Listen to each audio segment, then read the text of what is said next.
Halo pendengar Bravos dimanapun Anda berada, kita jumpa lagi dengan Bravo Karna dalam pembahasan kita yang masih akan terus berlangsung hingga tanggal 14 nanti mengenai Jurdil 2024. Dan saya kali ini didampingi oleh sahabat-sahabat saya, Kang Budi Swarskron, kemudian di hadapan saya di sana ada Kang Elpris.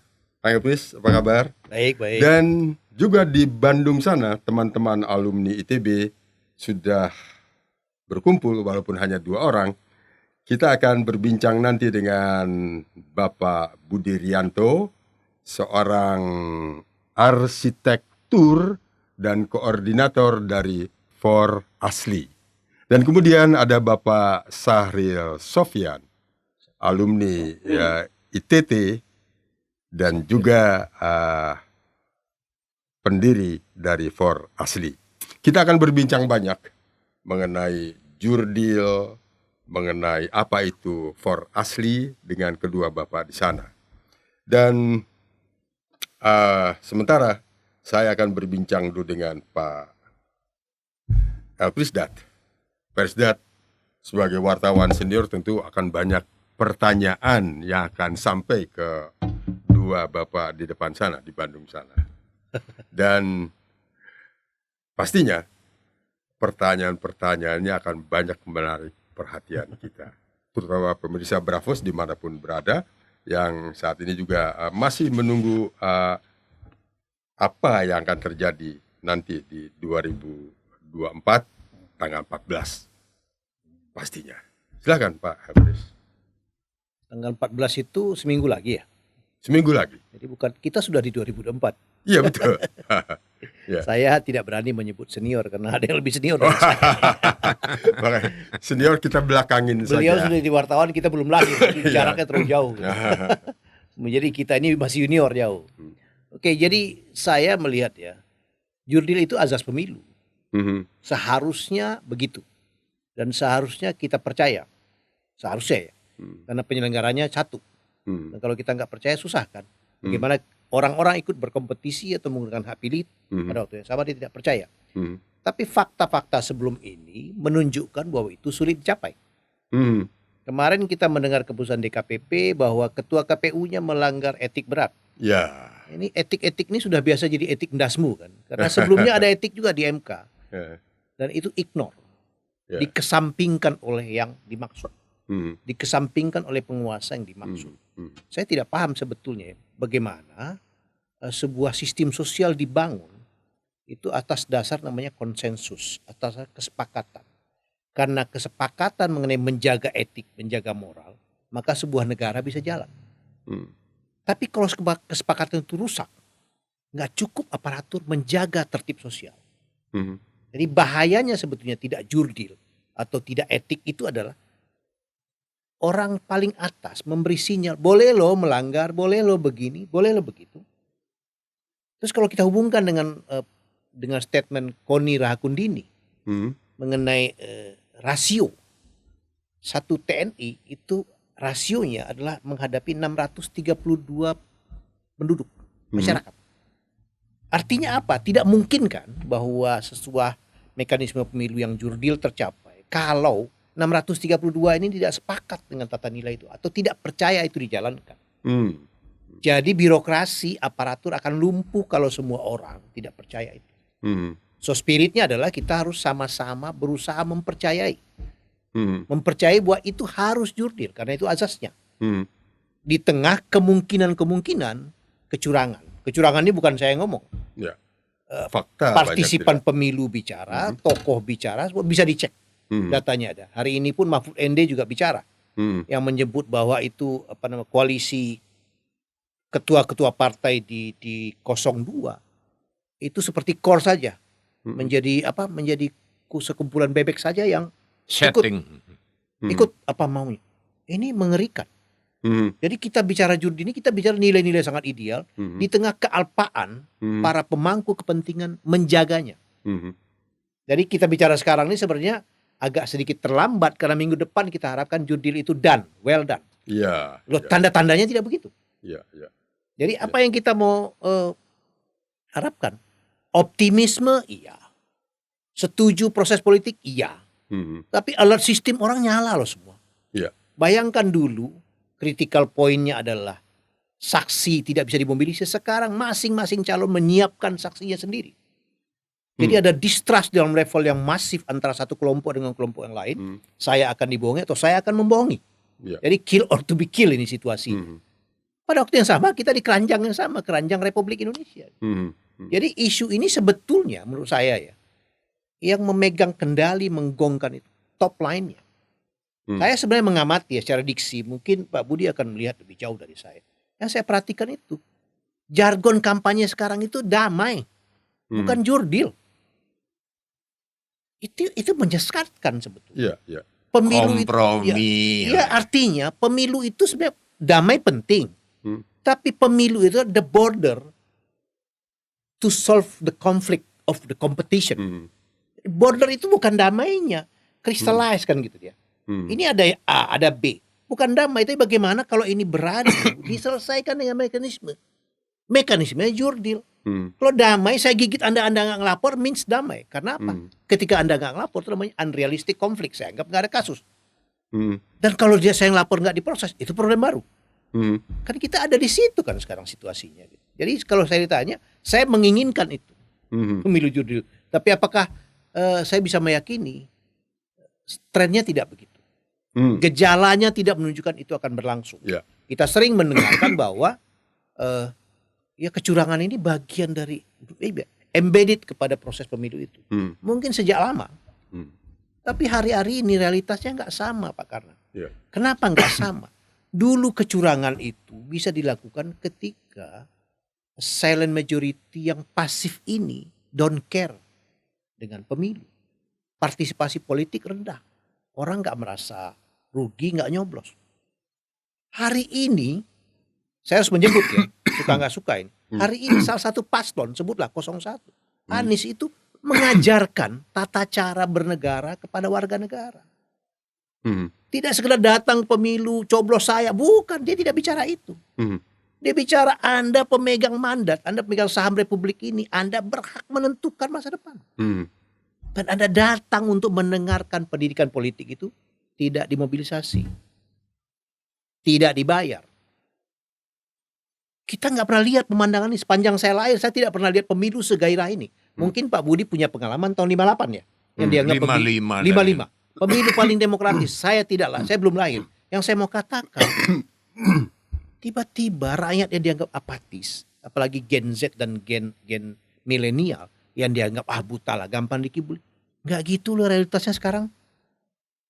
Jadi sekelompok orang yang maaf ya, mau diperdaya oleh para elit dengan cara lama. Faktanya nggak begitu sekarang. Saya melihat ya percakapan di sosial media mengenai pendidikan politik itu agak mencengangkan Pak. Saya sebut contoh 01 bukan berarti saya bilang dia pasti benar ya. Ada komentar dari orang yang menonton YouTube lah, dari desakan segala. Kali ini saya disuruh bayar pun milih, saya milih. Itu suara milenial. Dulu boro-boro datang ke TPS, ada lagi yang bilang saya nggak pernah peduli politik, tapi kali ini penting. Itu bukan kita, bukan Pak Budi. Anak-anak yang mungkin the first time milih sekarang. Jadi isu jurdil sekarang itu bukan isu pengelola negara, isu masyarakat. Betul. Ya. Jadi kalau kita lihat spirit itu sebenarnya, saya kembalikan ke cara berpikir yang tadi. Saya meragukan, tapi dengan partisipasi yang mahal luas, kontrol untuk damage kemungkinan tidak jurdil itu mungkin bisa lebih efektif. Jadi orang seperti Pak Budi Rianto misalnya, yang Pak Karna bilang dia menggagas dulu pemilu jurdil 2019. Hari ini temannya lebih banyak. Ya kan? Hari ini temannya lebih banyak. Siapa yang mau orkestrasi bagaimana caranya? Itu next step. Tapi the idea is Anda tidak sendiri. Anda tidak dalam lonely club. The biggest community alert hari ini. Itu berita bagus. Jadi pendidikan politik kita sebenarnya menggembirakan. Di atas fakta bahwa banyak sekali kekeliruan terlihat kasat mata hari ini. Apa boleh buat, teknologi memudahkan. Dulu nggak bisa itu kan. Begitu pendapat saya. Terima kasih Kang Elpris. Dan itu tadi juga menjadi keprihatinan kita, saya, dan masyarakat pendengar Grafus. Oleh karenanya saya undang tadi di sini Bapak Budi Rianto dan Bapak Safril Sofyan. Dan mungkin kita tanyakan karena Pak Budi Rianto ini penggagas atau koordinator for Asli, dan mungkin kita tanyakan langsung apa latar belakang adanya for Asli tersebut dan apa yang sudah dilakukan oleh for Asli. Selain kita tahu dulu 2019 kita bersama-sama menggagas Jurdil 2019. Silahkan Pak Budi Rianto. Terima kasih. Assalamualaikum warahmatullahi wabarakatuh. Waalaikumsalam. Waalaikumsalam. Barangkali saya akan coba mencerita kronologis kenapa kemudian muncul for Asli. Jadi kami di Bandung ada beberapa, saya sendiri adalah presidium dari KAPA. KAPA adalah organisasi alumni ITB yang berseberangan dengan satu pihak. Dulu ada masalah GAR dan KAPA, ada Islamofobia di ITB, kemudian kita mendirikan KAPA. Sebagai presidium di KAPA, presidium tertua, kemudian saya bertemu dengan beberapa teman dari alumni lain, dari UNPA, dari UPI, dari ITT, dari UNPAS di Bandung. Kemudian kita melihat bahwa ini sudah saatnya kita sebagai alumni, karena kita melihat bahwa tanda petik gitu ya, kelompok intelektual itu belum bergerak secara masif gitu. Padahal kita lihat perjalanan Republik ini juga diinisiasi oleh orang-orang intelektual. 98 sebetulnya juga ada pengaruh para intelektual begitu waktu menurunkan Soeharto. Nah, di era ini belum muncul. Makanya kita coba yuk kita kumpul dengan beberapa teman, kita coba bergabung. Beginilah kemudian kita kumpulkan teman-teman alumni perguruan tinggi di Bandung, di waktu kita buat di satu tempat di dekat ITB, kita kumpul lah. Terjaringlah sekitar 18 perguruan tinggi. Kemudian kita sepakat untuk membuat forum alumni perguruan tinggi Bandung. Awalnya begitu. Tapi karena ada konteks yang menyengat kita, yang itu menjadi juga sudah menjadi konsumsi publik begitu tentang ijazah asli yang sudah terjadi beberapa proses begitu. Makanya kita tambahlah kalau forum alumni perguruan tinggi Bandung berijazah asli yang kita deklarasikan pada tanggal 11 Desember. Awalnya tadinya kita awalnya kita mengadreskan keresahan kita ini kepada alma mater masing-masing. Misalnya saya ada ITB, saya melihat ITB ini diam. Apapun kerusakan Republik yang katakanlah faktor utamanya harusnya juga tahu dari teknologi, tata ruang, banyak hal yang ketimpangan, semua proyek-proyek bermasalah, ITB sepertinya tidak bereaksi, tidak reaksi dari kampus begitu. Jadi kita melihat ini harusnya kita gedor. Nanti di perguruan tinggi yang lain barangkali ada perusahaan di bidang hukum, budaya, yuk kita gedor. Tadinya adresnya adalah begitu. Tapi terlalu lama kata teman-teman. Udah kita langsung pada proses perusahaan pertama adalah tadi di top level daripada elit ini, pimpinan nasional yang mempunyai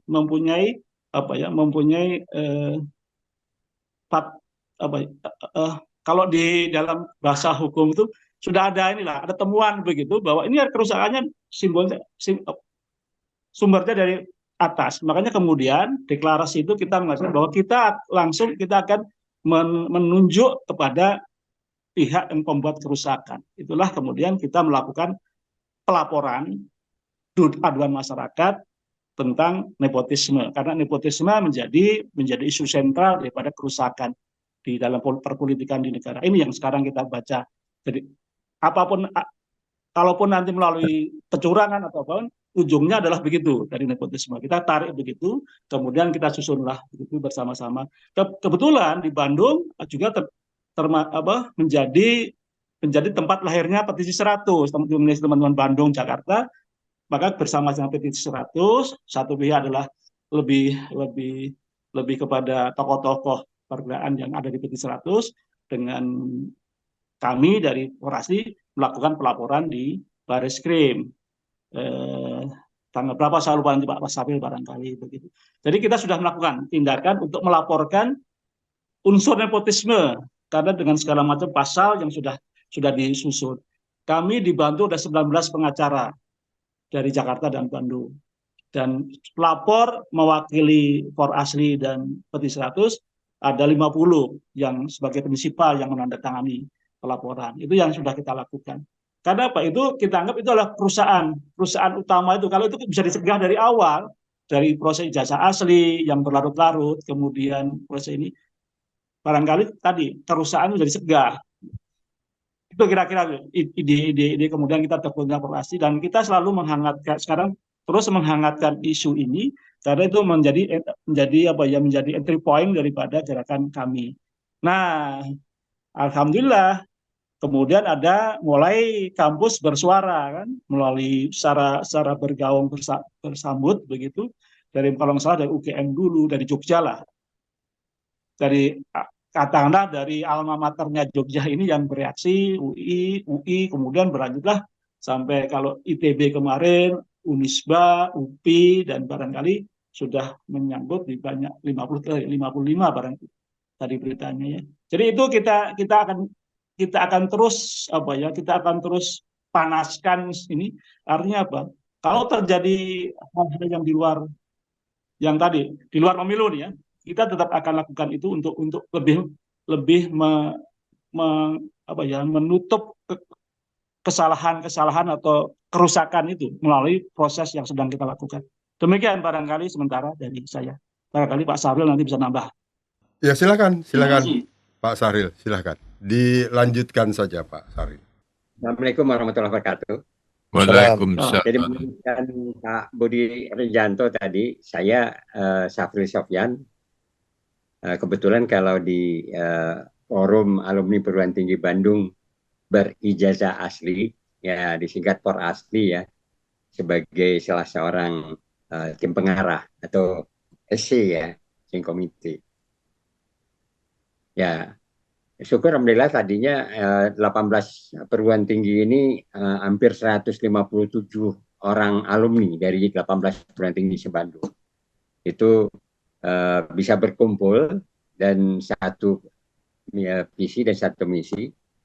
Dan kita melakukan itu sebenarnya lebih awal, itu pada saat tanggal 11 Desember kalau nggak salah. Kita adakan di gedung GHD 45, kita menyelenggarakan semacam deklarasi gitu. Dan temanya juga langsung menohok, yaitu makzulkan dan penjarakan Presiden Joko Widodo. Ya, karena telah banyak melakukan pelanggaran konstitusi dan termasuk juga perbuatan tercela.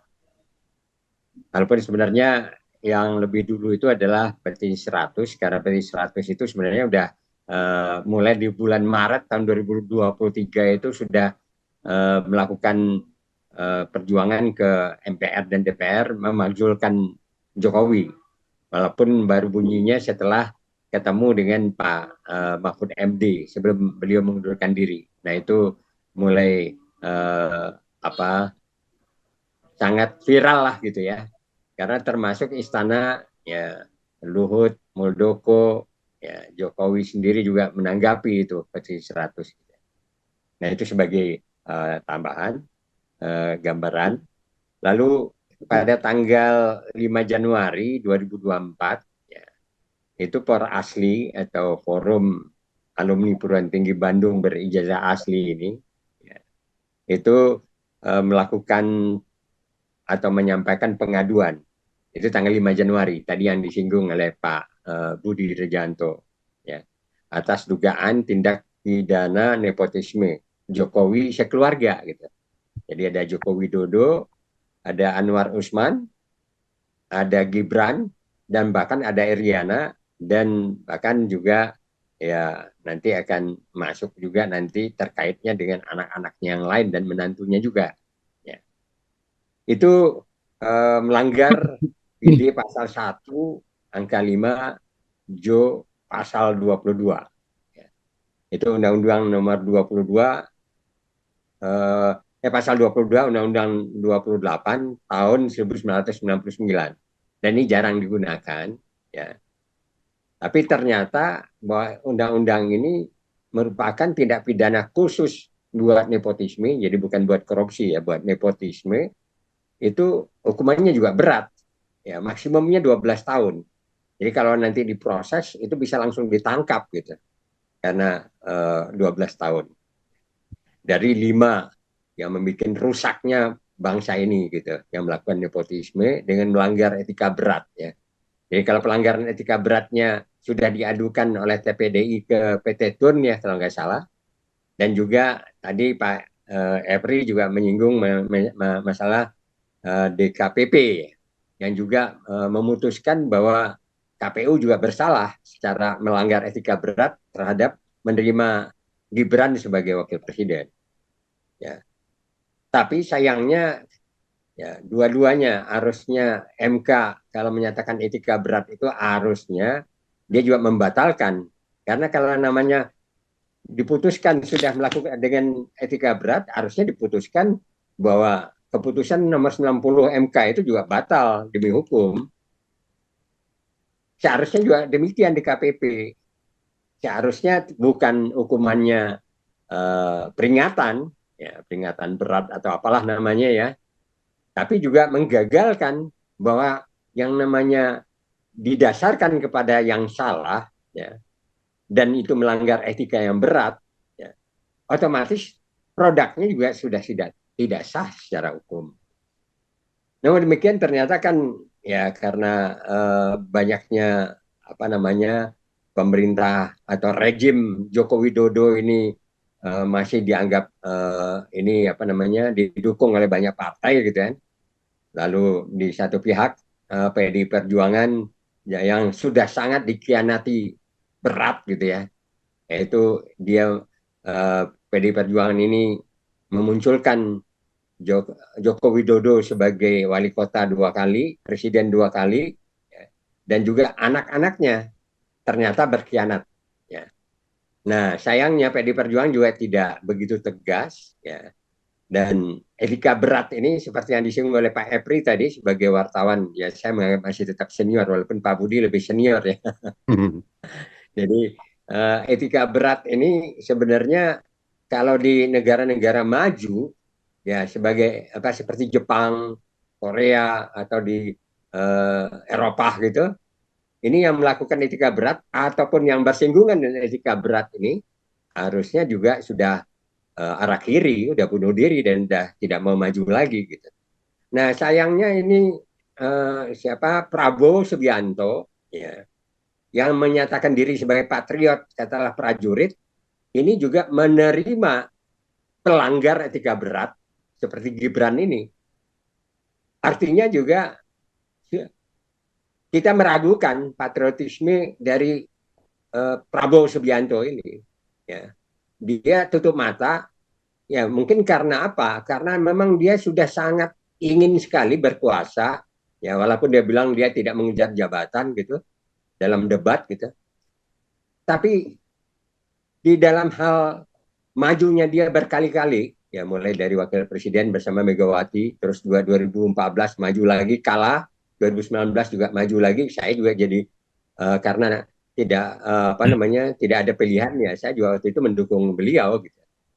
Tapi ternyata sekarang beliau menerima pelaku pelanggar etika berat ini, ya berarti beliau juga tidak punya etika gitu. Dalam arti kata sebagai patriotisme atau sebagai sumpah jabatan seorang militer gitu. Karena sumpah dari seorang militer itu kan menurut jenderal yang saya kenal, karena banyak juga jenderal-jenderal yang baik gitu ya. Seperti saya bersama-sama juga dengan Pak Letjen Yayat Sudrajat, ya mantan Kabais. Saya bersama-sama di FKP 2B di situ, karena saya sebagai sekjen waktu itu. Lalu juga saya juga mengenal dengan baik Pak Maijen Dedi S. Budiman, ya, mantan staf khusus dari Menhankam waktu itu. Dan juga saya mengenal juga dengan ya katakanlah Jenderal Tiasno, ya kan. Saya sayangkan para jenderal-jenderal yang ada seperti katakanlah Agung Gumelar, ya kan, Wiranto, SBY, yang katanya ya apalagi yang namanya Wiranto SBY itu ikut di dalam komite menghukum Prabowo gitu waktu itu, dari sehingga Prabowo ya larilah ke luar negeri gitu. Tapi sekarang membutakan diri gitu. Demi apa? Kalau SBY demi anaknya, ya karena dia sudah tidak bisa masuk yang lain, ya mau nggak mau dia apapun dia kejar. Mau jadi menteri pun anaknya dia kejar. Tutup mata untuk itu. Saya sangat mengecewakan perilaku SBY untuk itu. Termasuk perilaku Gumelar. Dia menyatakan bagaimana Prabowo pelanggar berat waktu 2014-2019. Sekarang tutup mata. Artinya apa? Para purnawiran jenderal ini benar-benar tidak ada moralnya di dalam bersikap untuk mempertahankan etika di Indonesia. Berbeda dengan di Jepang, berbeda di negara-negara maju. Ini rakyat harus mencatat. Ini gara-gara untuk anak, untuk kekuasaan, untuk kekayaan, mereka diam terhadap pelanggar etika berat. Ya. Melanggar etika berat itu sama dengan ya sangat berbahaya sebenarnya. Dan ini Indonesia akan menjadi negara apa kalau seandainya mereka itu tutup mata terhadap pelanggaran etika berat. Nah ini menyebabkan ini menjadi satu motivasi kita, sehingga pada hari ini kita juga sebenarnya mengeluarkan pernyataan. Saya tidak mengenal Jokowi, ya. Walaupun saya juga pernah bertemu dan pernah diperkenalkan oleh Rizal Ramli di kantornya Rizal Ramli dengan Jokowi secara pribadi, dan makan siang juga bersama. Karena saya bersahabat baik dengan almarhum Rizal Ramli. Saya dikenalkan waktu itu. Ya. Dan makan bersama, dan waktu itu juga ada Adi Masardi di kantornya Rizal Ramli gitu. Waktu beliau jadi gubernur gitu. Tapi sekarang benar-benar secara ya tidak ada kebencian dari saya, tapi perilakunya untuk melanggar etika berat, untuk cuman anaknya harus berkuasa, dan ini benar-benar merusak tatanan demokrasi. Ya. Ini benar-benar berbahaya. Jadi sehingga kita dalam hal ini Por Asli waktu itu melakukan temanya adalah tema daripada lengserkan Jokowi, tangkap Jokowi. Itu dari Por Asli waktu itu. Benar ya Pak Budi ya. Waktu itu tema yang kita sepakati bersama, yang pertemuan kita 11 Desember di gedung DHD 45 Bandung. Ya. Dan itu ada 157 alumni dari 18 perguruan tinggi, walaupun tidak semua yang bisa hadir. Ya. Dan hari ini kita juga mengeluarkan pernyataan, tapi sekali lagi saya ingin menyatakan dengan cara-cara mereka yang sekarang ini melanggar etika berat, dan mereka juga punya nafsu untuk berkuasa, terutama Joko Widodo ingin memperpanjang kekuasaannya lewat anaknya, tapi benar-benar melakukan cara-cara yang melanggar konstitusi. Cawe-cawe, terus menyatakan diri juga bahwa presiden bisa melakukan kampanye dan juga berpihak, padahal pasal-pasal itu sebenarnya ada tambahannya dan dia tidak munculkan itu. Kalau menurut saya itu sekarang etika yang sudah ya memang pembohong gitu. Ya dimunculkan cuma 2 pasal, tapi pasal berikutnya tidak dimunculkan. Ya, jadi keinginan dia untuk memaksakan anaknya menjadi seorang wakil presiden itu berbahaya. Dalam arti kata ini harus ditolak oleh semua masyarakat Indonesia, ya. Karena kemampuan ataupun katakanlah bahwa itu akan menjadi boneka bapaknya, ya. Kalau menurut Rizal Ramli sebelum beliau almarhum gitu ya, jadi berkunjung ke Rempang, dia Dr. Rizal Ramli menegaskan ya, bahwa Rempang itu dikosongkan karena Jokowi menjadi boneka dari Xi Jinping. Dan Xi Jinping, presiden Cina, akan menguasai Indonesia dengan membangun pangkalan militer di Rempang. Tapi setelah itu Rizal Ramli mendadak pergi, ya kan? Dan dipanggil. Saya walau alam lah kenapa bisa mendadak, karena saya kenal beliau itu sebenarnya secara pribadi ya dari aktivis 778 beliau ditahan di Sukamiskin. Kalau saya ditahannya di Gudang Utara, lah beliau 1,5 tahun, saya 6 bulan waktu itu. Tapi sampai dengan detik-detik beliau ini setiap 2 minggu saya datang ke Jakarta. Selalu ada ketemu beliau, dan beliau sebenarnya ya sedikit saya singgung ya, bahwa untuk kesehatan sangat-sangat peduli. Kalau kita waktu COVID aja, ada dokter di rumahnya. Lalu kita diperiksa, ya dicolok hidungnya, diperiksa, itu baru bisa ikut rapat gitu. Lalu juga satu kali juga ya, ada dokter, lalu semua disuntik vitamin C. Semua peserta rapat, ada 12, saya juga termasuk vitamin C disuntik gitu. Lalu dalam satu kondisi saya semobil sama beliau, Pril, kamu minum dong ini apa yang diberikan Yoghurt. Artinya apa? Bahwa lifestyle untuk makanan benar-benar Rizal Ramli itu menjaga, ya kan? Tapi ya saya tidak tahu apa yang terjadi kok beliau tiba-tiba, ya. Yang saya tahu beliau adalah terbuka terhadap ada penyakitnya, dan saya tidak tahu sama sekali kalau beliau itu mendapat penyakit itu yang cuma diumumkan oleh rumah sakit, ya kan, bukan oleh anak-anaknya, tapi oleh rumah sakit gitu ya.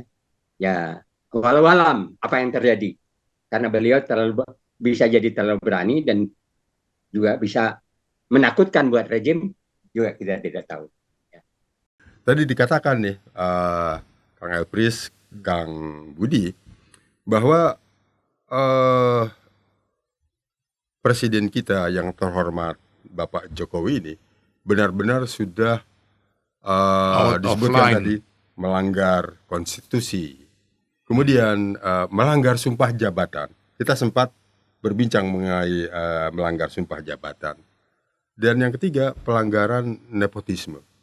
Dan anehnya itu kan, pelanggaran tersebut sudah terlihat beberapa bulan yang lalu, dan beberapa banyak orang yang sudah ingin memperkarakan, termasuk bapak-bapak di Bandung sana, tapi kok kelihatannya tidak menuju ke jalan yang pas, Nah, saya tanyakan sekarang nih ke Kang Budi Swarskrod, seorang wartawan lebih senior dari kita, gitu kan. Beliau mengalami masa Orde Lama. Pada saat tersebut sudah remaja. Pada pemilihan umum tahun 55 sudah remaja muda, tapi belum saatnya memilih, dan sudah tahu pada saat itu saya masih remaja kecil, kalau umur saya baru 3 tahun pada saat itu, dan bapak-bapak di sana saya tidak tahu, mungkin sudah lahir juga. Nah, Kang Budi, fenomena itu sudah terlihat sekarang, gitu kan. Dan tadi disampaikan juga oleh Kang Elpris bahwa pemilu yang diharapkan adalah jurdil, jargon yang kita sudah bawa dari zaman Orde Baru sampai Orde Reformasi, di akhir-akhir ini berubah menjadi pemilu aman dan damai. Perubahan itu tentu ada makna tersendiri, ada sesuatu yang tertutupi, gitu kan. Nah, Kang Budi, menurut Kang Budi, fenomena apa nih dialami oleh bangsa kita ini, bangsa Indonesia? Menyimak pembicaraan Kang Rizal, Pak Syafrial, Pak Budi juga. Goal kita sebetulnya ingin menjadikan pemilu itu untuk mengangkat martabat bangsa. Ya. Kita ingin agar kejujuran, keadilan itu merupakan identitas kita. Ya. Kalau tadi Bang Afrizal kasat mata katanya, ya. ingin pemilu itu jadi pemilu yang damai. Tapi kalau kita lihat sekarang, yang didefinisikan sebagai damai itu adalah kita harus diam, harus mengikuti pengarahan-pengarahan, ya. Dan tadi berbicara tentang floating voters. Milenial itu diarahkan untuk mengikuti sebagaimana yang mereka harapkan. Nah, ini kita nih tahu, ya, ada sesuatu pada sistem ini. Kalau sistem ini terus diterapkan, tahap pertama, bangsa ini tidak akan percaya pada sistem lagi. Biasanya kelanjutannya itu kalau orang sudah tidak percaya, mereka akan melecehkan sistem. Ngomong apa kayak gua udah tahu tujuannya kemana. Pada akhir-akhirnya mereka akan melawan sistem. Kita masih ingat tentang bagaimana Bang Rino kemarin mengatakan setiap kekuasaan yang dibangun dengan, kalau orang pesan bilang, su awaluhu, pasti akan akhir su'u juga. Su'u akhiruhu. Jadi biasanya kalau kekuasaan yang dibangun dengan cara begitu itu pasti berakhir dengan kerusuhan. Ya, maaf. Orde Baru dari awal, Soeharto itu udah punya perasaan. Satu waktu dia akan dijatuhkan dengan Soekarnoisme. Soeharto itu. Dia sudah dari awal. Kalau tadi saya simak pembicara, pertama saya ingin ada surprise ini ya. Buat saya suatu fenomenal. Kalau biasanya kan yang bergerak itu mahasiswa. Ini empu-empu akademis. Ya, akademis, gerah. Ya. Gitu. Mereka bergerak. Itu surprise buat kita. Baik dari Pak Afrizal, Pak Syafrial maupun Pak Budi Rianto, itu yang jadi greget pertama itu nepotisme. Nepotisme sebelum reformasi tidak ada orang Indonesia atau sedikit orang Indonesia tahu nepotisme. Tapi begitu nepotisme lahirlah istilah KNN. Korupsi, nepotisme sama apa lagi? Korupsi. Korupsi, nepotisme sama kolusi. Ya, KKN ya. Itu. Jadi sebetulnya kita ini sudah, kalau bahasa kerennya, kita ini sebetulnya sudah diarahkan untuk menderita yang namanya disonansi kognitif. Gering pola pikir kalau kata orang Sunda. Ya? Terutama kita itu mulai dikontaminasi oleh bahasa-bahasa siapa? Si Bung yang selalu mengatakan sesuai dengan arahan Bapak Presiden.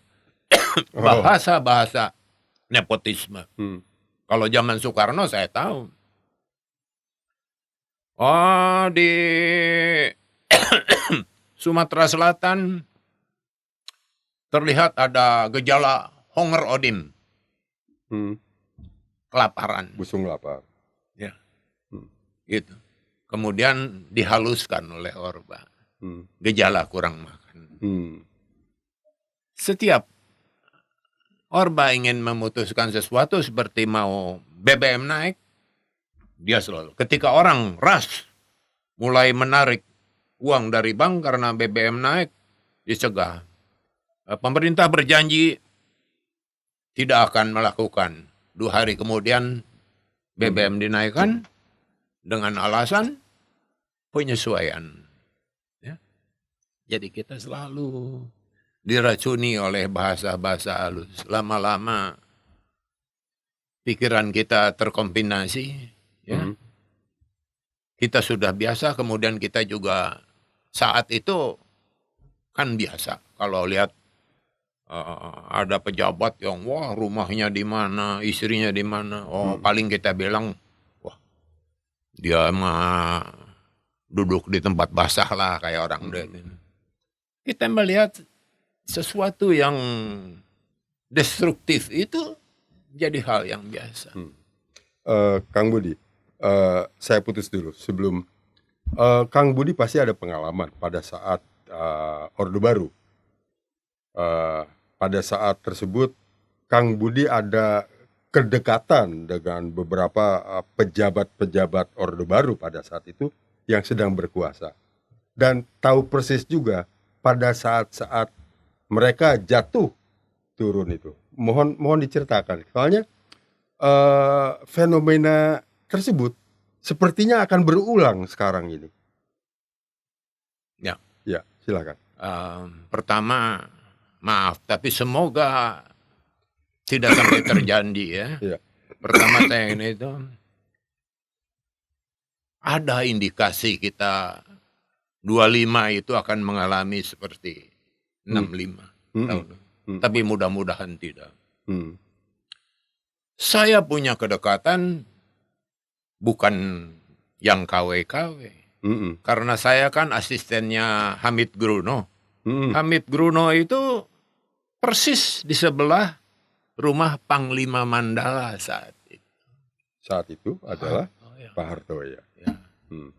Jadi saya pun mengenal beliau, anak-anaknya juga mengenal saya. Ya kita pernah sama-sama di TPI, saya sangat dekat dengan si Mbak. Banyak hal-hal yang orang lain tidak tahu, saya tahu. Tapi jiwa saya capek. Ya. Karena biar bagaimanapun saya ini seniman. Seniman itu melatih diri jadi orang-orang berbudaya. Ya. Dan budaya itu seharusnya jadi software bangsa. Jadi software pemersatu bangsa budaya itu. Ya sekarang kawan-kawan saya di lingkungan itu masih mengharapkan itu. Kemudian pada waktu tadi ditanyakan bagaimana sesudah mereka tersungkur. 6 bulan sebelum Soeharto lengser itu mereka sudah ketakutan. Sudah rencana mau eksodus. Karena dia pikir apa yang terjadi pada saat itu akan mirip dengan revolusi Iran. Ya. Tapi sambil menanti begitu, akhirnya mereka melihat celah.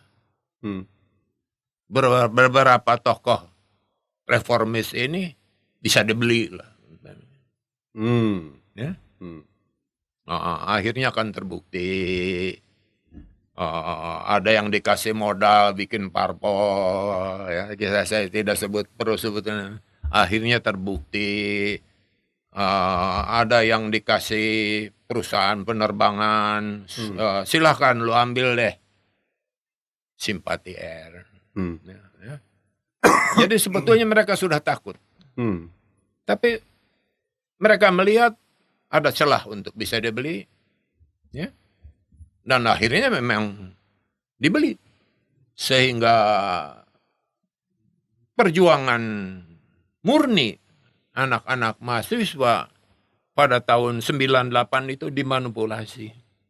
Jadi intinya pada saat reformasi pun banyak orde baru yang ikut numpang di situ. Jadi menurut saya gejala ini akan berulang lagi. Kita juga mudah-mudahan tidak terjadi seperti itu. Seperti diramalkan tadi 25 akan terjadi seperti itu. Saya bisa percaya dan nggak percaya ini. Beliau ini keluaran Suryalaya gitu kan. Jadi apa yang tersampaikan mudah-mudahan tidak. Ya, mudah-mudahan tidak. Tapi Kang Elpris, menurut pengamatan Kang Elpris, kira-kira apa yang bakal terjadi di tahun-tahun berikut ini? Dan kita lihat tadi gejolak sudah demikian luar biasa saat-saat ini. Pak Mahfud sudah lepas dari rezim lingkaran istana rezim. Kemungkinan akan juga berlanjut dengan yang lain. Gitu kan. Saya berpikir begini, kalau misalnya 5 atau 10 orang mengikuti jejak dari seorang Mahfud MD, saya pikir ini mirip dengan pada saat Soeharto pas mau lengser. Beberapa menteri mengundurkan diri, dan itu diawali oleh siapa? Temannya Kang Budi, Ginanjar Kartasasmita. Nah, gitu kan? Kalau itu berlanjut, artinya sejarah berulang. Menurut Kang Elpris gimana tuh? Ya, saya nggak tahu ini kita diskusi mengenai apanya. Kalau mengenai pemilunya, jurdil. Sekarang itu jurdil itu jadi isunya masyarakat luas. Betul. Jadi dengan kata lain, menjaga pemilu jurdil itu sekarang tidak bisa lagi orang yang bermaksud tidak jurdil mudah melakukan. Itu bicara pemilu. Tapi kalau kita bicara aspirasi, perguruan tinggi dan lain-lain itu, sebetulnya kelas fisik itu kalau ada, itu kan puncak dari buntunya semua mekanisme perundingan atau mekanisme yang bertumpu pada platform hukum yang sama. Puncaknya kan itu. Soeharto dalam batas tertentu menghindari itu. Maka ketika eskalasinya tidak mungkin lagi dia bertahan, dia yang mundur. Ingat loh, Soeharto itu bertahan pertama adalah dia pulang dari Mesir, dia di demo di Halim kalau nggak salah. Dia sampai di istana, itu demo karena BBM dan lain itu terakumulasi. Dia memanggil orang-orang. Yang dia panggil Gus Dur, Ali Yafi, saya lupa nama yang lain, mungkin ada Cak Nur, ada siapa lagi, diundang bicara. Kemudian satu di antara mereka bicara, namanya Ali Yafi, Kiai Ali Yafi. Dia bilang, Bapak Presiden, yang dimaksudkan oleh orang-orang di luar itu reformasi adalah Bapak mundur. Itu disampaikan. Ya kan? Lalu Soeharto bilang begini, oke. Kalau saya mundur, apakah selesai masalah? Nggak berani jawab juga nih orang ini. Apa maksud saya? Jadi ini kita harus bisa menilai Soeharto quite fair gitu ya, cukup adil dalam melihat situasi. Jangan lupa loh ya, Soeharto itu pada waktu itu sudah berkuasa 31 tahun. Dan dia jatuh 32 kan. 31 tahun, almost 32 tahun. Dan dia mengkonsolidasi seluruh kekuatan. Bukan hanya ASN, bukan hanya TNI Polri, dulu namanya ABRI. Tapi bahkan golongan karya itu menampung semua organisasi profesi. Gak ada saya kira, mau jadi ketua HIPMI aja harus ada restu gitu loh. Oh iya. Jadi artinya sebagai penguasa hari itu, Soeharto sangat kuat. Tapi dia lihat nih gejolak ini. Dan dia terima itu orang-orang itu yang bicara, yang dimaksud reformasi itu kata Ali Yafi, Bapak mundur. Soeharto nggak cabut pistol. Oke. Apakah kalau saya mundur masalah selesai? Nggak ada yang berani ngomong. Siapa yang mau? Nggak ada yang berani. Termasuk Cak Nur. Lalu Soeharto bilang, beginilah. Saya bukan tidak mau mundur. Jangan membuat situasi yang chaos dan perubahan yang drastis. Saya tawarkan bentuk komite reformasi. Silakan tunjuk siapa yang mau. Nggak ada yang mau juga. Jadi Soeharto sudah keep listen kan dia. Gak ada yang mau. Di antara yang datang tuh nggak berani. Even Cak Nur nggak berani mimpin.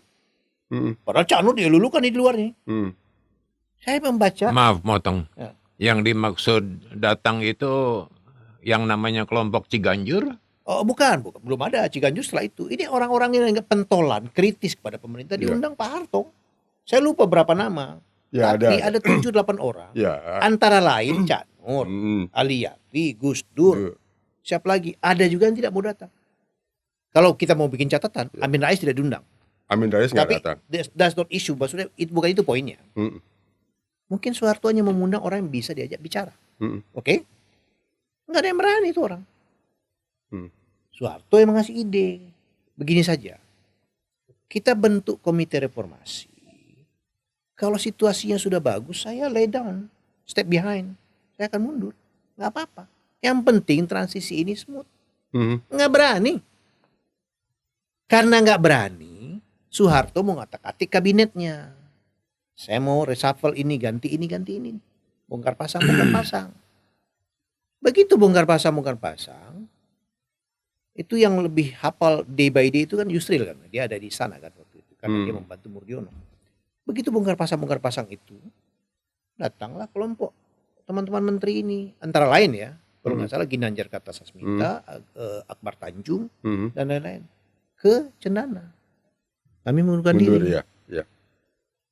Soeharto nggak marah. Oke. Mau mundur ya. Kalau begitu saya yang mundur. Siapkan. Besok dia mundur.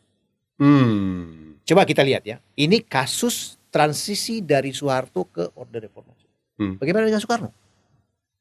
Soekarno menurut referensi yang kita baca, itu terjadi peristiwa G30S di Halim dengan segala kontroversinya. Lalu Soekarno memang mengeluarkan statement. Dalam sebuah revolusi ini biasa. Konon statement itu mungkin membuat orang kelompok tentu marah. Ini orang kok tidak berempati kan kira-kira begitu. Tapi Soekarno sebagai seorang besar, buat dia ya harga mendirikan republik ini sudah puluhan ribu yang mati juga mungkin. Barangkali itu dia anggap sebagai ya uang sekolah lah. Atau semacam cost you have to pay. Ya udah. Lalu kemudian kan dia kalau nggak salah dia pengen nunjuk Pranoto kan siapa ya? Pranoto kalau nggak salah itu. Letjen ya gitu. Untuk mengambil kekuasaan itu. Soeharto menyampaikan, maaf Bapak Presiden, saya sudah mengamankan Jakarta sebagai Pangkostrat bla bla bla. Intinya begitu. Oh ya sudah. Gitu. Lalu kemudian kan Super Semar itu kan bukan saya kasih kekuasaan, mengamankan jalannya itu. Pemerintahan. Itu artinya ada time limit kan. Diakali kan, dalam tanda kutip diakali oleh Soeharto kan. Masa mengamankan itu dari 65, 66 sampai pemilu 72 dan pemenangnya dia.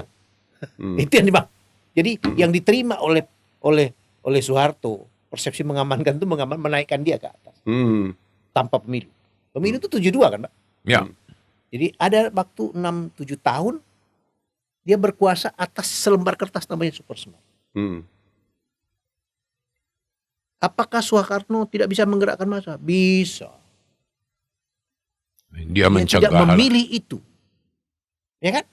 Dia tidak memilih itu. Perang saudara. Kalau dia mau, kita mungkin tidak ada di sini sekarang. Mungkin negaranya sudah tidak ada. Bisa. Dia tidak memilih itu. Again saya bilang, nah itulah integritas seorang negarawan. Kalau kita pasangkan dengan sekarang, bisakah itu? Saya nggak bisa jawab. Saya nggak bisa jawab transisi yang sekarang. Satu, mengenai orangnya, bagaimana presiden mengignore soal-soal etik. Soal etik ini kan reference supaya orang patuh secara kolektif. Kalau Anda kasih tahu boleh nggak patuh, chaos kan. Itu satu. Yang kedua adalah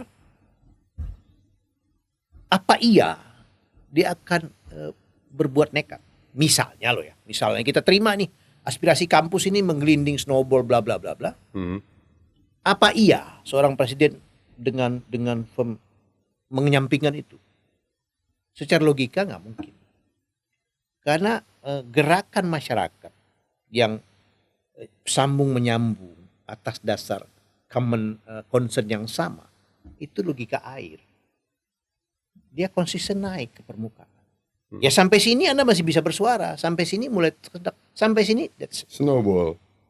Jadi maksud saya nggak bisa dikelola itu dengan polemik.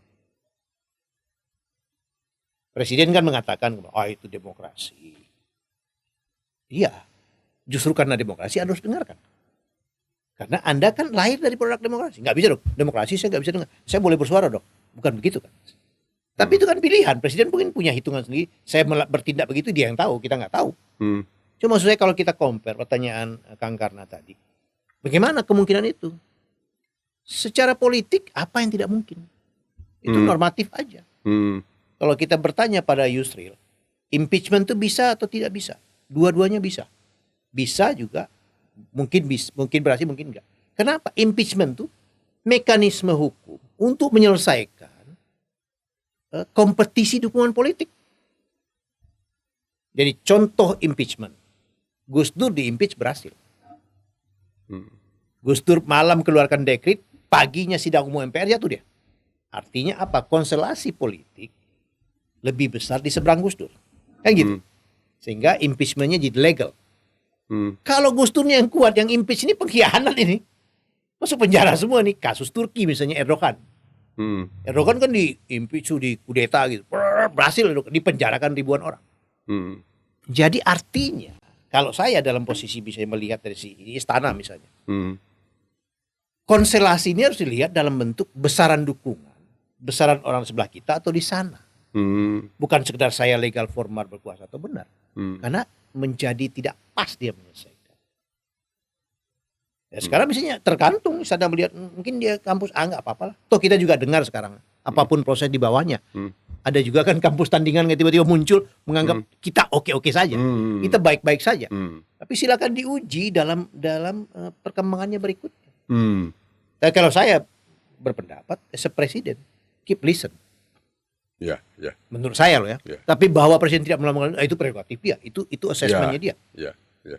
Sebagai warga negara kita cinta bangsa ini, kita nggak mau bangsa rusak. Hanya gara-gara kepentingan sedikit orang. Kalau ini kepentingan sebuah keluarga lah, kepentingan sebuah kelompok lah, terlalu mahal harganya.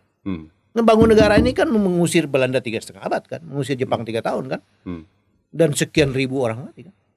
Masa sekarang kita nggak bisa menyelesaikan urusan begini? Ya, di Republik yang umurnya 70 tahun lebih. Jadi menurut saya kita mesti big heart lah melihat gitu ya. Menurut saya loh. Ya. Tapi kita nggak tahu, ini kan barang bergerak ini. Hari ini kita bicara, mungkin besok lain lagi yang berkembang. Atau tadi misalnya Arkistuti mengatakan 55 kampus meneriakkan, complaining lah kepada penguasa, yang isunya kalau bisa di highlight itu mengenai nepotisme, mengenai demokrasi yang sehat, mengenai bercampur macam-macam. Intinya kami menganggap presiden kebablasan, kan begitu. Kalau presiden menganggap tidak kebablasan pun, ya presiden menjawab, menjelaskan. Dia harus membuka dialog. Jangan membuat faksi tandingan untuk berperang di level horizontal. Ini kita di keranjang yang sama loh, di kolam yang sama loh. Jangan mengadu-adu kelompok tertentu. Meluruh tompo bolo, nyuluh orang lain, menurut saya pukul-pukulan. kurang wise lah. Ya. Wajar dong kita mengharapkan sebuah nilai kenegarawanan dari seorang kepala negara. Karena dia kepala negara. Kalau kita mungkin nilainya domestik. Ya sosok Anda rakyat kok gitu loh. Jadi menurut saya begitu Kang. Ya. Jadi Jurdil mungkin bahagian dari satu isu yang dieskalasi dalam konteks menjaga mungkin pelanggaran etika tidak meluas damage-nya. Mungkin ya. Bisakah tercapai? Ya sebagai usaha patut dicoba. Iya, memang topik kita adalah Jurdil. Tapi melihat ketidaknetralan dari seorang presiden, saya kira Jurdil tidak akan terjadi. Jadi intinya itu sebagai topik kita. Ya. Jadi Pak Epris tadi menjelaskan ya ini harus hitung-hitungan lah istilahnya, mana yang besar sana, mana yang lebih kecil gitu. Ya kalau menurut saya harusnya kalau seorang yang punya negarawan gitu tidak melihat itu, melihatnya adalah dalam segi bahwa ini melanggar etika, dan lalu dia sudah menyatakan bahwa berpihak ataupun berkampanye itu boleh ya presiden. Nah, artinya apa? Karena dia seorang presiden di presidensial kabinet, ya, langsung atau tidak langsung, lembaga yang berada di bawahnya atau semua instansi termasuk Polri dan TNI itu sudah merupakan suatu instruksi ya, untuk punya keberpihakan dan juga harus ya katakanlah mereka akan melaksanakan apa yang diinginkan oleh presiden. Itu akan terjadi. Jadi kalau begitu caranya, ya kan, artinya ini kan rusak ini pemilu.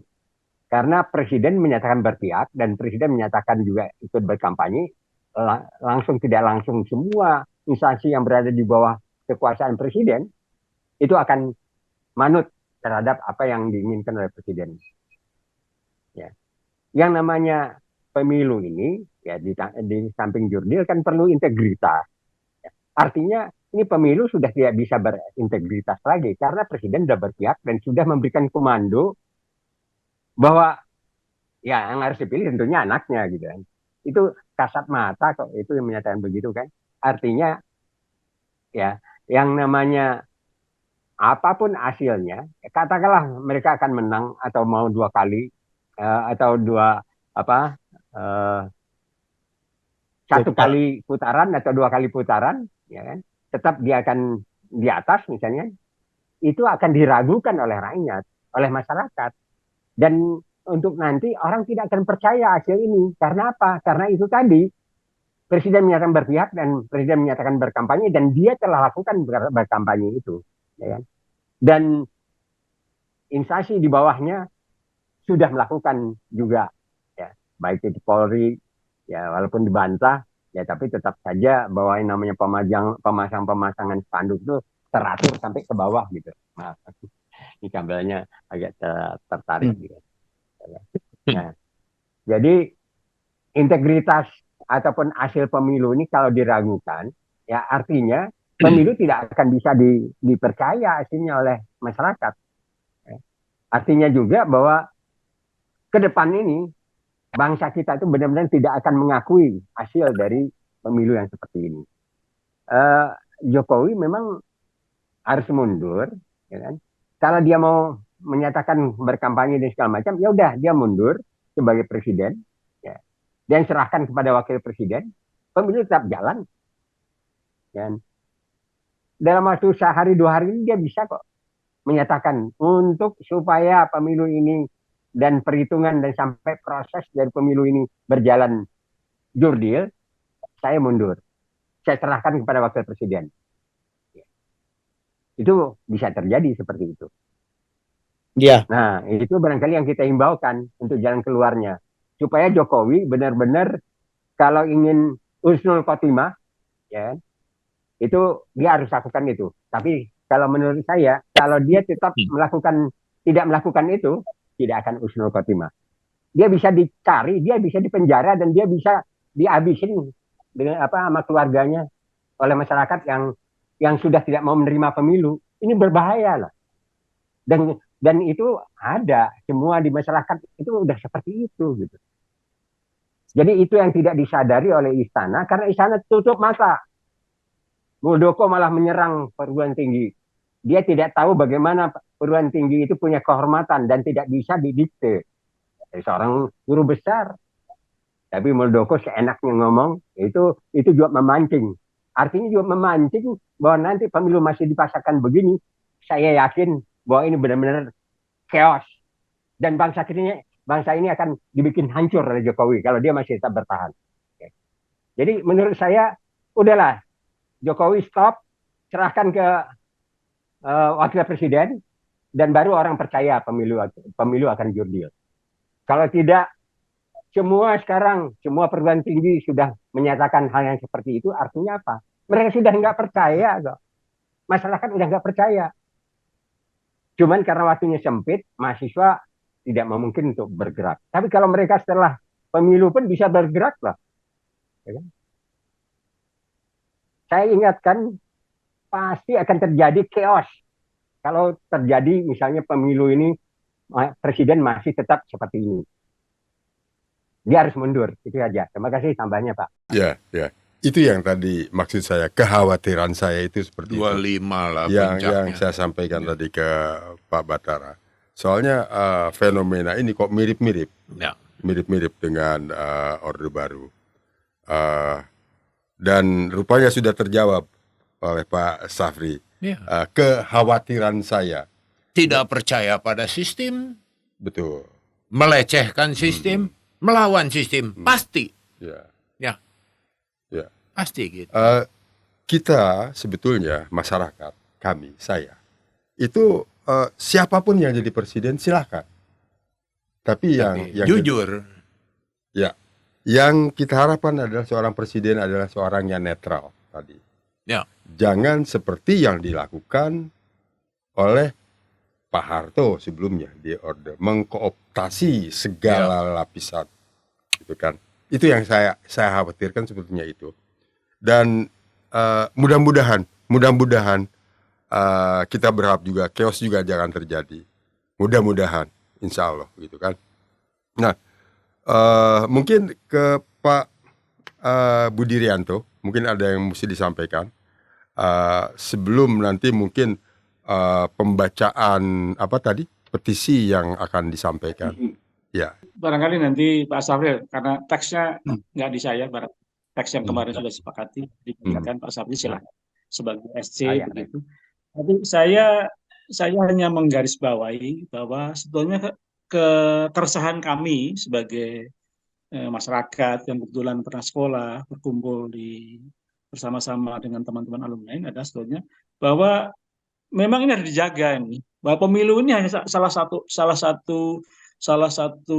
proses yang memang dibutuhkan, tapi ini juga nggak selesai dengan pemilu yang kalau kemudian semua sendi kehidupan bangsa ini tidak dikawal begitu. Jadi tadi sejarah berulang ini kan yang kita khawatirkan. Jadi For Asri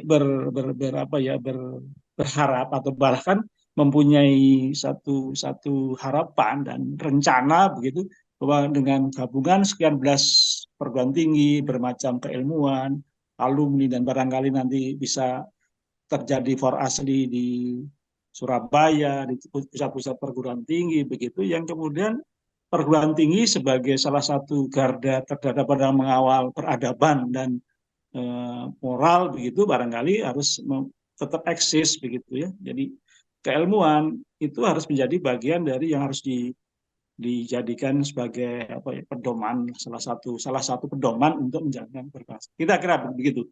Jadi ini sebenarnya harapan besar lah, mimpi besar dari For Asri, bahwa satu memang kita harus selesaikan dulu nih masalah problem bangsanya ini. Jadi kalau di kapal ini lubangnya dulu yang kita tutup. Nah, lubangnya adalah nepotisme, itu yang kemudian kita lakukan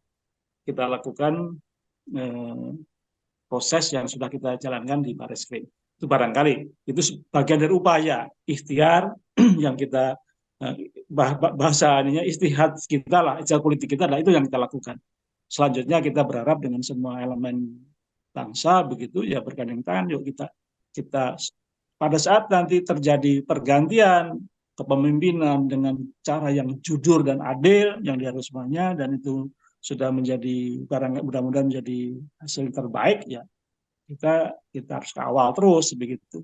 Tetapi keresahan ini terus ada di kami sehingga beberapa hari yang lalu di Jakarta, di Hotel Baleirung, kami kumpul dengan beberapa elemen aktivis di Jakarta, dan bahwa ya yang paling baik adalah pemilu itu tanpa Jokowi begitu, sehingga cawe-cawenya hilang. Tapi ini kan waktunya sudah tinggal beberapa hari ya. Ya kita lihat aja. Tapi sesuatu bisa terjadi saja dalam hari-hari ini begitu, bisa terjadi, bisa juga kita lihat, karena kami tidak tahu, bisa prediksi ke depan kan macam-macam. Tapi kita berharap mudah-mudahan semuanya baik, bisa diatasi dengan kearifan bangsa lah, itu yang kita. Demikian sementara dari tambahan dari saya. Terima kasih. Menurut saya situasi sekarang berbeda. Oke lah kita anggap itu sebagai kemungkinan yang besar. Tapi jangan lupa, people watchdog juga besar sekarang. Tidak mudah. Saya menduga ya, tidak mudah untuk tidak jurdil. Tapi kalau saya tanya apakah akan jurdil 100%, saya nggak yakin. Itu yang saya mau katakan. Saya menduga tidak mudah. Kenapa? Karena sekarang kesadaran mengawal pemilu itu tidak lagi sekedar memastikan capres terpilih, tapi caleg-caleg. Dan sekarang itu beberapa tim dari pasangan calon ini sudah mendata titik-titik kerawanan dan bagaimana cara mereka harus menjaganya. Di TPS, di kelurahan, di kecamatan tuh dikawal terus. Dan mengambil pelajaran pada pemilu sebelumnya. Makan pun disiapkan dapur umum. Gak usah terima. Jadi orang yang berusaha untuk mengakali ini pun siapapun dia, nggak mudah juga. Kan ngakali ini di teknologi kan. Di setiap perpindahan ini dia kemungkinan losing. Itu satu titik. Mereka capture semua ini, masuk ke bank data besar, ada NGO dan macam-macam masukin itu. Ada saksi yang registered atau pengawas pemilu yang registered di KPU, datanya bisa dipakai. Itu di-input semua. Ini semua orang punya HP bisa melakukan. Foto-foto, jadi HP segala. Gak mudah. Prabowo pada waktu 2019 kalah itu karena yang diklaim dia menang itu di bawah datanya nggak ada. Kan gitu. Nah, ini kan semua sekarang diawasi setiap titik. Kemudian DPT. DPT ini isu juga. Ada yang penggelembungan. Tadi saya baca 54 juta data yang nggak logis. Nggak logis itu apa? Ada orang belum berumur 17, ada yang sudah, ada orang berumur 120 tahun itu nggak ada semua. Ada macam-macam lah. Akumulasi 52 juta. Oke, kita pakai itu. Toh pada akhirnya kan di state. Ini ada angka 202 juta kalau nggak salah ya. Jumlah pemilih. Kalau nanti tiba-tiba hasil akumulasinya lebih, berarti kan batal itu. Karena ini pun dijaga. Bahwa ada upaya, ya saya bisa mengerti, melihat pengalaman yang sudah-sudah, tetapi tidak mudah. Menurut saya loh ya, tidak mudah. Kita harus bersyukur juga bahwa spirit masyarakat sekarang tahu hak politiknya itu berita gembira menurut saya. Saya cuma sedikit Pak Efris. Sebenarnya 5 tahun setelah ini kita itu maju dalam internet, kita maju dalam sistem kita. Tapi ternyata dipilih adalah cara yang lama, yaitu perhitungan bertingkat dan mencoblosan paku, bahkan juga pakai kotak kardus yang digembok gitu ya. Sebenarnya sudah bisa ditinggalkan cara begitu gitu. Tapi mereka tidak pilih dan biayanya juga sangat murah, bisa 1/3 dari 100 triliun yang menjadi biaya sekarang, ya kan? Dan kita internet ataupun HP itu hampir semua merata, sampai ke tukang sampah pun punya, gitu. Artinya apa? Artinya ada sistem yang bisa dilakukan dimodernisir, tapi ternyata menggunakan cara lama. Nah, permainannya bukan di C1, Pak Ebris.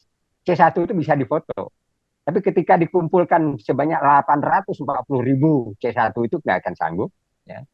Dan lalu oleh MK pun tidak akan mungkin diperiksa satu persatu C1 itu atau plano C1. Mereka itu bermain adalah, karena saya juga pernah jadi caleg dulu, ditawari, baik di tingkat kecamatan saya ditawari untuk menaikkan suara gitu. Asal sejumlah uang saya berikan. Saya waktu itu masuk Bekasi Depok gitu. Tapi akhirnya saya nggak mau ya karena nggak kepilih juga gitu.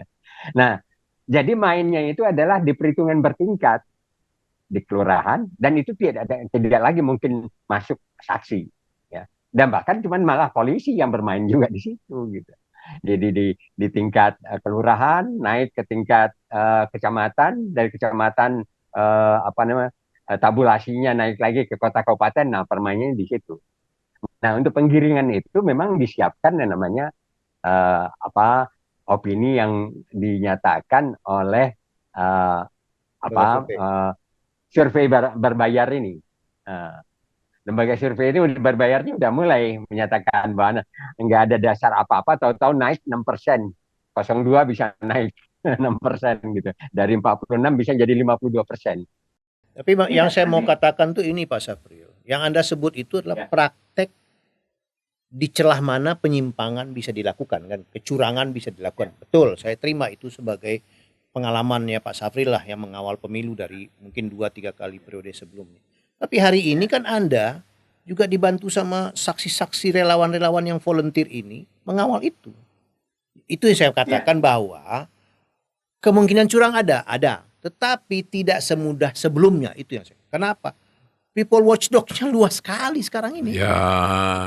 Anda tidak sendiri, itu loh saya maksud. Jadi semangatnya orang tidak mau curang mungkin ya menurut saya lebih besar daripada semangat orang yang mau curang. Kira-kira begitu.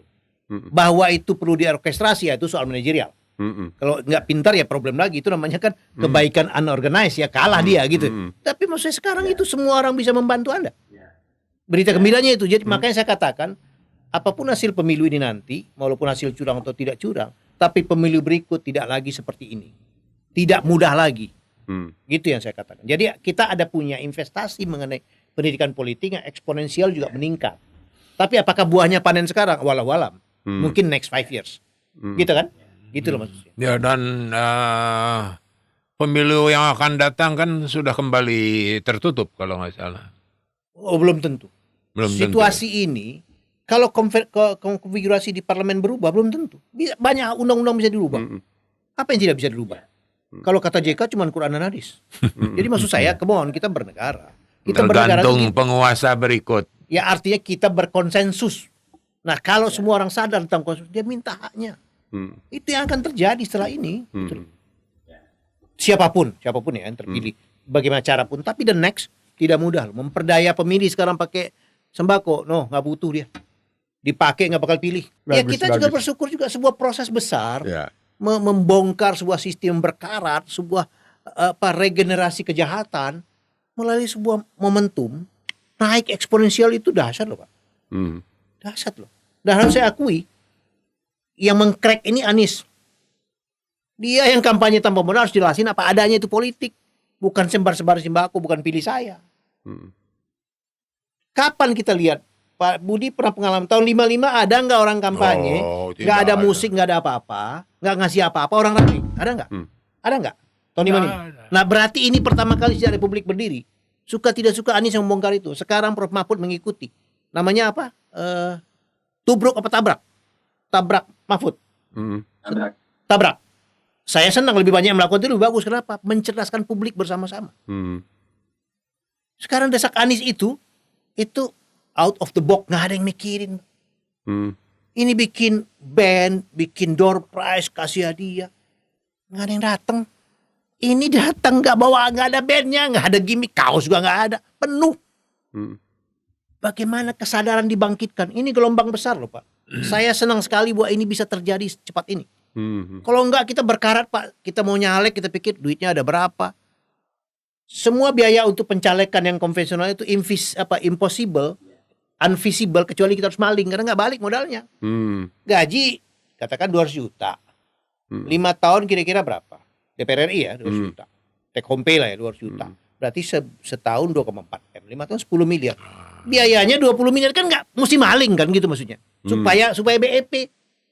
Besok nggak ada lagi. Besok kita ini kalau punya konsep, ayo jualan konsep. Ada yang beli jadi kita. Itu artinya apa? Sirkulasi ke elit ini lebih bebas, lebih baik. Orang juga terukur secara kualitas. Nggak bisa lagi. Orang kaya nggak bisa lebih tinggi dari orang miskin di bilik suara nanti. Itu maknanya. Walaupun kita kalau boleh milih sekarang harusnya kejadian nih. Walau-walam. Saya senang ada orang seperti Pak Budi, Pak Safril menggelorakan itu semangat itu. Tapi kalau Tuhan bilang nggak jadi sekarang, yang saya bisa yakini kualitas pemilu 5 tahun lagi tidak akan lebih buruk dari ini. Orang lebih cerdas, Anda tidak gampang lagi memperdaya. Itu eksponensial itu perubahan secara edukasi. Sangat eksponensial. Jadi kalau nggak bisa, nggak mungkin dimundurin. Silakan Pak Safril Sofyan akan menyampaikan tadi apa yang disebutkan tadi adalah pernyataan sikap. Silakan Pak Safril Sofyan. Pernyataan sikap Forum Alumni Perguruan Tinggi Bandung berijazah asli, disingkat dari POR asli, bahwa kampus memiliki ciri utama pada kebebasan akademik, yakni merdeka untuk menyatakan pendapat dan berekspresi sepanjang tidak bertentangan dengan nilai-nilai moral, agama, konstitusi, dan aturan perundang-undangan yang berlaku. Bahwa melihat perkembangan bangsa dan negara yang semakin memprihatinkan, terutama atas penggurusan nilai-nilai demokrasi dan politik dinasti yang dibangun rejim Joko Widodo. Maka guru besar, dosen, dan alumni perguruan tinggi telah menyuarakan aspirasi melalui berbagai deklarasi kebangsaan. Bahwa fenomena pengkritisan serempak ini cukup mengejutkan dan menandai betapa seriusnya keadaan politik negara Indonesia. Gerakan moral dunia akademik atau akademis menggaungkan sinyal bahaya. Jokowi sebagai presiden dinilai sebagai sumber masalah yang perlu diingatkan. Bahwa Forum Alumni Perguruan Tinggi Bandung berijazah asli atau POR asli yang terdiri dari 18 alumni perguruan tinggi di Bandung telah mengingatkan bahwa Jokowi sudah tidak layak memimpin Indonesia. POR asli melalui deklarasi pada tanggal 11 Desember 2023 di Gedung GHD 45 dengan tema "Makzulkan dan penjarakan Presiden Jokowi karena banyak melakukan pelanggaran konstitusi dan perbuatan tercela, termasuk cawe-cawe terhadap pemilu."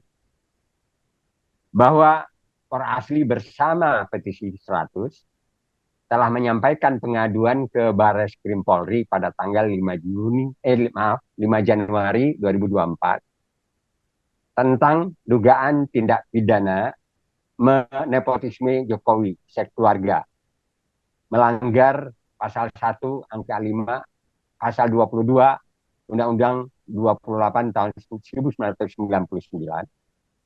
Karenanya harus segera dimakzulkan sebelum kerusakan berlanjut dan menjadi lebih parah.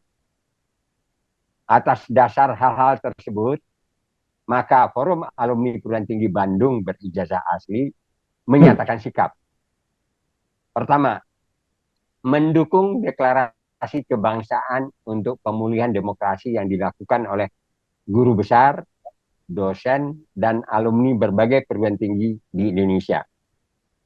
Meminta agar pemerintah khususnya Presiden Joko Widodo mendengar dan menjalankan tuntutan atau desakan yang disampaikan.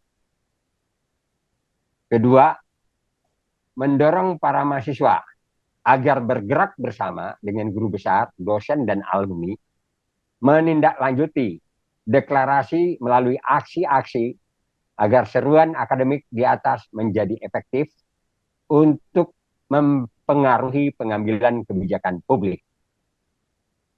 Ketiga, menghimbau guru besar, dosen, dan alumni berbagai perguruan tinggi di Indonesia agar mendesak Presiden Jokowi mengundurkan diri dalam hal seruan guru besar, dosen, dan alumni yang disampaikan ternyata tidak mendapat respon atau diabaikan sama sekali. Keempat, mendesak aparat penegak hukum untuk memulai pengusutan dugaan pelanggaran hukum yang dilakukan oleh Presiden Joko Widodo, baik penyimpangan dana bansos, tindak pidana pencucian uang, kejahatan nepotisme, ataupun lainnya, memberlakukan azas persamaan di depan hukum. Demikian pernyataan sikap ini disampaikan sebagai pertanggungjawaban akademik alumni Perguruan Tinggi Bandung dalam upaya turut berkontribusi untuk memperbaiki kehidupan bangsa dan negara. Bandung, 6 Februari 2024, Forum Alumni Perguruan Tinggi Bandung berijazah asli. Koordinator Budi Rianto, Sekretaris Ida Farida Mukardano, dan ditandatangani oleh 157 anggota POR asli dari 18 perguruan tinggi. Terima kasih atas kesempatannya Pak Karna dari Radio Bravos.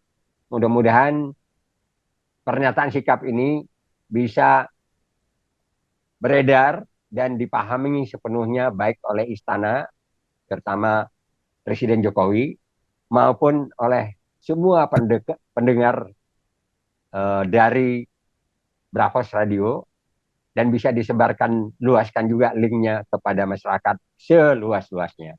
Terima kasih atas kesempatannya. Assalamualaikum warahmatullahi wabarakatuh. Ya, terima kasih Pak Sofyan, Pak Sahril. Sudah kita tangkap isinya dan juga sudah sampai kepada masyarakat. Mudah-mudahan apa yang tersurat tadi dalam petisi tersebut bisa dimaknai oleh Bapak Presiden kita. Pak Elpisdat, mungkin ada tanggapan mengenai pembacaan tadi. Ya sekarang kan per tadi siang menurut Guru Besar UI Profesor Hartistuti Hartisnomo sudah 55 perguruan tinggi yang menyampaikan sikapnya. Tambah lagi yang ini menjadi 56. Mungkin angkanya akan terus bertambah. Cuma kalau misalnya kita mau melihat eskalasi, kan sebetulnya yang kita belum dengar itu kan suara presiden. Jadi dia menyatakan ini adalah ya demokrasi, begitu saja. Jadi sampai pada statement itu kita melihat presiden masih menganggap ini ya biasa-biasa saja. Mungkin dia pikir akan redup dengan sendirinya, nanti juga minggu tenang nggak ada lagi kan mungkin juga. Save by the bell kan, selesai oleh waktu aja gitu. Atau dia sedang berpikir menyusun narasi. Nah tapi para pembantu kan ya nggak tahu kita apakah sudah melapor ke pimpinannya atau berimprovisasi sendiri seperti Muldoko itu, walau-walam juga. Yang saya bisa nilai adalah pernyataan Pak Muldoko itu memperburuk citra presiden. Terlepas dari presiden tahu, setuju atau menyuruh. Menurut saya begitu. Tapi apakah meluasnya dukungan ini akan segera ditanggapi oleh presiden? Kita tidak tahu. Kita tidak tahu juga karena kan presidennya juga suka bikin hal-hal yang sebetulnya unpredictable juga selama ini. Banyak manuver dia yang berubah-ubah setiap saat kan. Kalau meminjam istilah EF itu salah satu yang luar biasa dari Pak Jokowi itu adalah dia bisa berbantah-bantah dengan dirinya sendiri. Pagi ngomong A, besok ngomong B. Gitu. Misalnya soal kereta cepat, dia mengatakan di DPR, ini tidak ada APBN, tiba-tiba dia minta DPR mengesahkan penggunaan APBN. Hal yang sama dilakukan di IKN. Dia tidak mengatakan ini murni pakai biaya investor macam-macam begitu, ternyata tidak. Dan dia biasa aja kok. Maksud saya dia tidak merasa something wrong dengan inkonsistensi itu. Ini ditulis juga sama penulis Australia ya mengenai karakter itu. Nah apakah ini juga akan direspon dengan reaksi seperti itu? Walau-walam. Tapi secara sosial fact memang ada peristiwa ini. Memang faktanya kalau meminjam lagi-lagi pernyataan Hartistuti tadi, di antara sesama kampusnya tidak berkoordinasi nih. Menurut dia loh ya. Bisa dicek dia tidak berkoordinasi. Oh saya mau bikin Anda enggak. Jadi memang berartinya kalau bicara ini thresholdnya, level toleransinya atas cara presiden mengelola negara mungkin sudah habis gitu. Berbarengan habisnya mungkin karena sama-sama guru besar gitu. Begitu kan kira-kira maksudnya. Jadi enggak menurut Hartis enggak berkoordinasi. Jadi enggak ada movement di situ.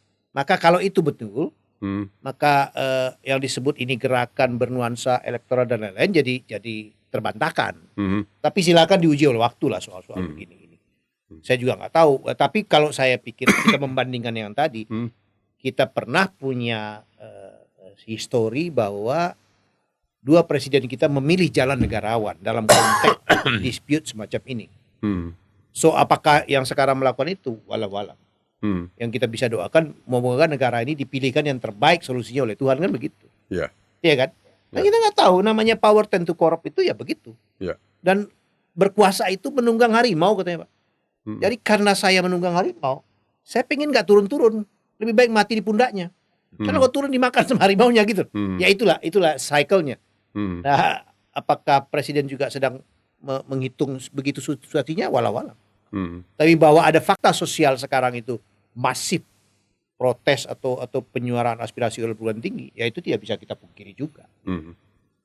Ya sekali lagi saya bilang ya kita berharap yang terbaik untuk bangsa ini. Gitu. Ya, terima kasih Kang Elpris.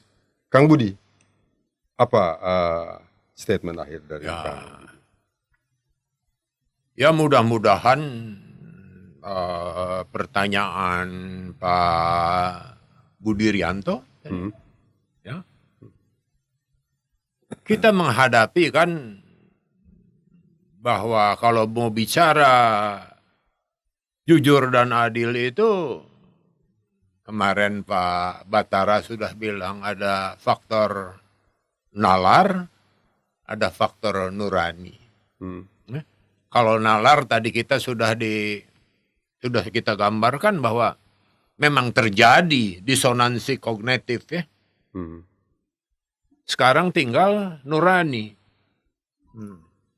Ya kita harapkan masyarakat ini nanti ada sentuhan nurani itu kan kolbun yafqahun ya. Hati yang dipakai sebagaimana hati harus dipakai. Kemudian ada ujnun yasmaun. Kuping yang dipakai untuk bagaimana seharusnya mendengar. Ya. Kemudian ada ainun yabsorun. Mata yang harus dipakai bagaimana mata seharusnya dipakai. Mudah-mudahan dimulai dari kolbun yafqahun itu ya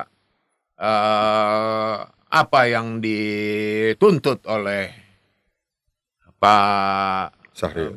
Ya Pak Sahril. Ya.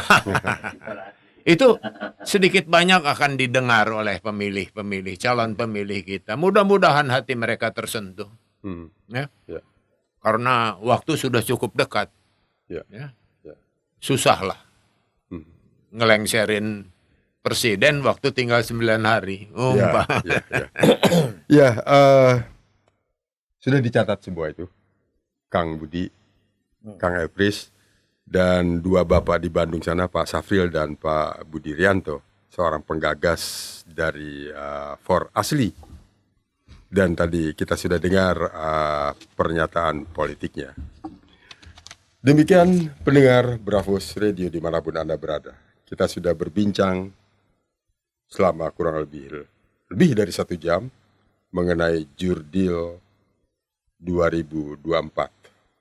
Tanggal 14 nanti kita akan mulai mencoblos.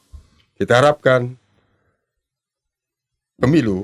pencoblosan pemilihan presiden secara langsung jujur dan adil, dan tidak ada suatu apapun yang akan terjadi. Terima kasih atas perhatian. Kita akan jumpa di lain kesempatan, masih dalam topik jujur dan adil. Wassalamualaikum warahmatullahi wabarakatuh. Waalaikumsalam warahmatullahi wabarakatuh.